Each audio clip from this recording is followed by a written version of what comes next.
Hello, ladies and gentlemen.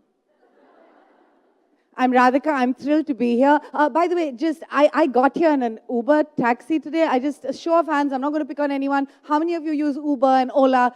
Isn't it amazing? Hasn't it changed our lives, girls? It has, right? Yeah. But here's the thing. I don't love Uber for the convenience. I love Uber for its 5-star rating system. Yeah, and everyone has their own little way of rating an Uber ride, correct? Like my husband, very anal sort of chap.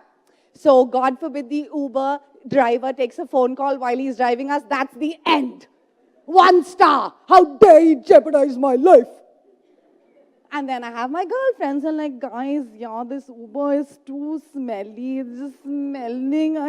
I can't. I have a very simple system, ladies and gentlemen, a very simple way of rating my Uber ride. If I don't get raped, he gets 5 stars. But then I found out that not only am I rating my Uber cabbie, he's rating me back. So I figured, you know what, I've been distributing these 5 stars left, right, and center. I am sure that 5 stars are coming back to me. So I went on my app, I found my rating, and my rating was 3.8. And I was devastated. And I said to myself, never again. Never again. So now every time I call an Uber, I put on lipstick. I wear a short skirt. I am polite as fuck to my Uber cab driver. In fact, I'm so polite, I am now flirting. I am skating down this thin line where I'm trying to balance getting 5 stars and not getting raped. I swear to God, I feel like a woman working for Harvey Weinstein.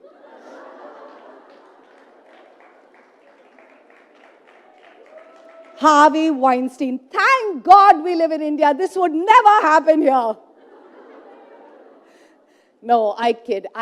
Listen, for everything that India is known for, there is something I just wanted to mention that I'm extremely proud of. Ladies and gentlemen, some of you may know this, some of you may not, but India, believe it or not, is the 4th most dangerous country in the world for women.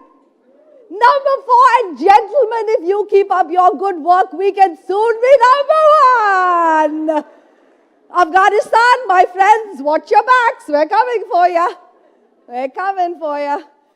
Oh my God. But India's not the only place, okay? Being a woman is hard no matter where in the world you are. Just is. Because think about this. No matter what your profession may be, ladies, your job description is to be sexy. You can be a journalist. You must be a sexy journalist. Be a plumber. You must be a sexy plumber. You can be a comedian. Sexy comedian. And the patriarchy has done no favors to our lovely men. Because your job description, gentlemen, is to be rich. You have to be rich, I have to be sexier, and the sexier I am, the richer you have to be.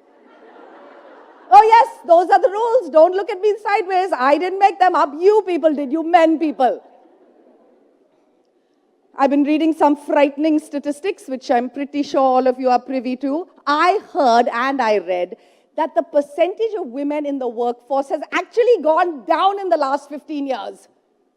There are fewer of us percentage-wise in the workforce. Gentlemen and ladies, we are going backwards, okay? So I started to wonder why, and I think it's because we women insist on clinging to some man-made traditions. No pun intended, boys. Man-made traditions, and here's one. Here's an example. Women do housework. Now, I'm sure there's someone sitting out there thinking, well, then why don't you just get a maid? Fair enough. But if you think about it, most maids are women. And when they don't show up to work, whose problem is it? The woman of the house. So all I'm saying is that traditionally housework has been in the female domain. And that was okay in 1973. But the fact that it still persists today is a little bit depressing. But the part of this equation that actually drives me crazy is that this is a tradition I find myself clinging to. So every time I've had a male roommate, I have bossed over this dude because something about me has convinced me that I am going to be better at doing this shit than he is. Well, let's be honest, housework is literally the pinnacle of unskilled labor. Nobody's better at doing it than anyone else. I didn't go to housework school. I didn't go to housework college. I didn't do a summer internship in housework. Yet I managed to learn it. And I swear to God, I hate housework. As far as I'm concerned, it is a boring, thankless chore that nobody even notices is done until it isn't. Yet I am drawn to dust, like Nirav Modi is drawn to bank fraud and supermodels, allegedly. And the reason for this, ladies and gentlemen, is because I have been raised to have appearance anxiety. I am constantly worried about how everything looks to everybody else. My hair, my skin, my teeth, my smile, my nose, the shape of my nose, the pores in my nose, my fingers, my toes, my arms, my legs, my bum, my boobs, my crotch, and my flaws. I have spent my whole life freaking out every time something is just marginally out of place. Because I am a lady. And so my home, like my carefully curated Facebook profile picture, must reflect nothing but my best side.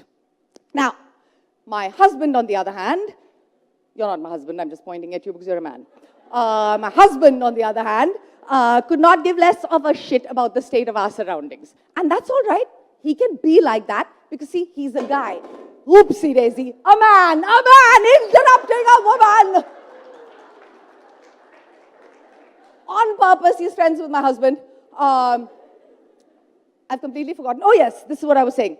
Men can be how they are because they're going to be judged differently. He's going to be judged differently from me, all right? Because think about this. Has anyone here ever seen a cleaning product advertised to a man? Clorox with bleach for extra strength cleaning action, designed especially for that man who wants to keep his man cave spotless. Psst, psst. Gets jizz off the door, psst, psst. Gets jizz off the floor, psst, psst. Gets jizz off the walls, psst, psst. Gets jizz off your balls. Gets jizz off surfaces you've never seen jizz on before in 3 delicious flavors, lemon, orange, and chamomile.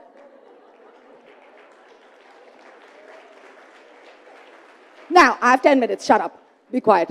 The reason we don't see advertising like this, ladies, is because for a man to be clean and tidy says nothing about his masculinity. For me, on the other hand, being clean and tidy says pretty much everything about my femininity. For me to get down on my hands and knees and scrub the bathroom floor is like me getting down on my hands and knees. A boring, thankless chore, but oh so feminine. But see, I'm not just being feminine for my husband, I'm being feminine for you ladies as well. Because think about this. What if one of these three, here in the front row, what if they swing by unannounced for a cup of tea and they notice my less than perfect cleaning job? They're not going to blame my husband for that. They're not going to leave and say Deepak's apartment is disgusting. No, they're going to blame me. They're going to say Radhika's apartment is filthy. Have you seen her floors? There's hair on her floors. She's a dirty girl. I bet she doesn't even change her underwear. And that is why I am constantly cleaning, because in my head, my floors are my crotch. And if I have dirty floors, you are going to think that I have a dirty crotch. And I can't have that. My apartment must be guest-worthy at all times so that you think my crotch is guest-worthy as well. Come into my parlor. My bush ain't waxed, but check out those floors. Bottom line, completely different set of rules for boys and girls. Here's another tradition that I love, man-made, of course.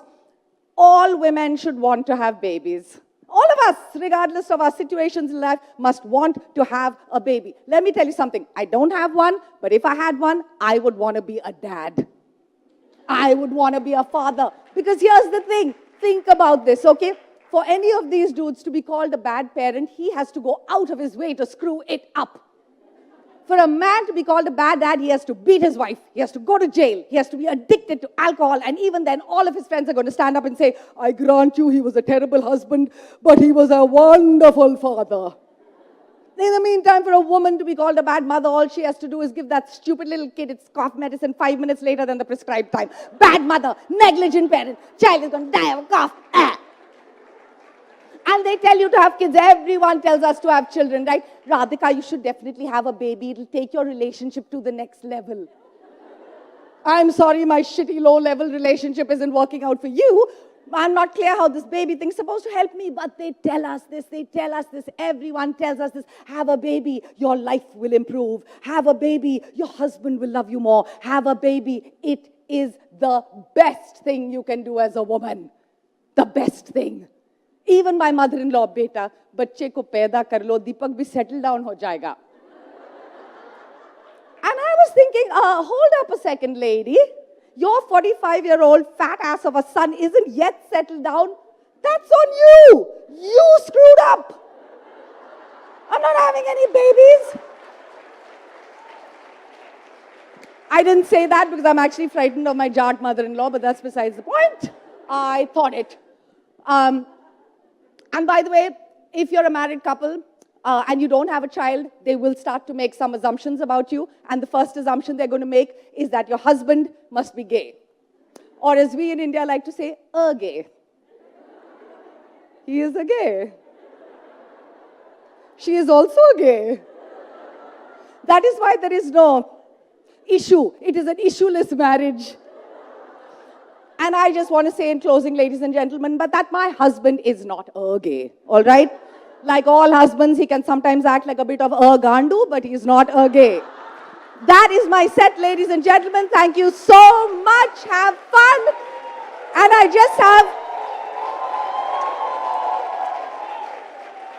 just have one quick message. If we can tell young women this, because, you know, they need to hear it the most, you don't need a life partner to be a boss. And you do not need children to be a woman. Thank you.